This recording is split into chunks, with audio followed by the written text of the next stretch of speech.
What's up guys? Today I'm going to be showing you how to start a 1977 or similar Sachs Balboa moped. This is a 505-1A motor. If you need to see what kind of motor you have on your bike, you can check underneath that right hand side cover. And underneath your ignition coil, you should see a little plaque telling you exactly what motor you have. So with that being said, make sure not to skip anything because there are a lot of steps to starting this very simple bike.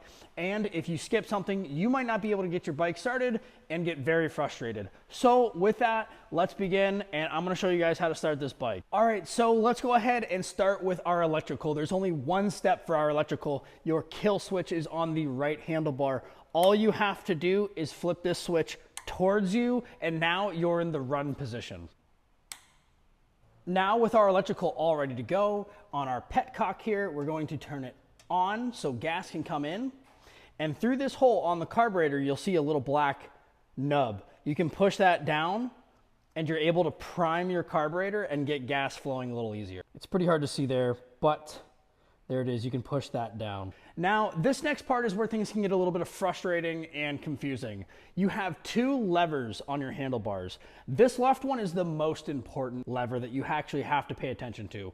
This is both your decomposition lever and what engages your clutch. Without this, your bike will not start. The decomp isn't as important, but this does activate your clutch and is the only way that you're going to get this bike to start. While you're on the bike and pedaling, you'll be holding this lever in, and when the motor starts to turn over, you'll release this clutch lever, and that'll basically jumpstart your bike. And as you can see, when I pull in that clutch lever, there's your decomp activating, and what it's doing is allowing airflow to come out of that top end, making it easier to turn over that bike. And on the right side handlebars, you have your choke lever, which if it's a cold start, which this is a very cold start, this bike hasn't ran in a little bit of time, we're going to hold both the choke and that clutch decomp lever while we try to turn this thing over. You will release your clutch lever first and hold in that choke until you're ready to go. I would say maybe 20 to 30 seconds with the choke in, and then you don't need to hold it in anymore. And again, so you can visualize it, when you're pedaling the bike to turn it over,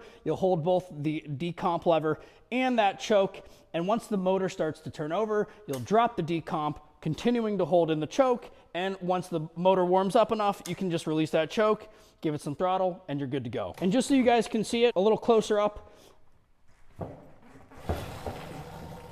all it needed was one kick. I still have that choke lever in. This bike's probably warmed up enough. I can let that go, and I'm all ready to go. So there you go, guys. That's how you start a 1977 Sachs Balboa moped, or really similar bikes to this. I really hope that this video helped, and if it did, leave a like below, show some support to the channel, and if you need to do an oil change on this video, try checking out this video right here, because we already went over it, and it's the same bike. And with that, guys, ride safe.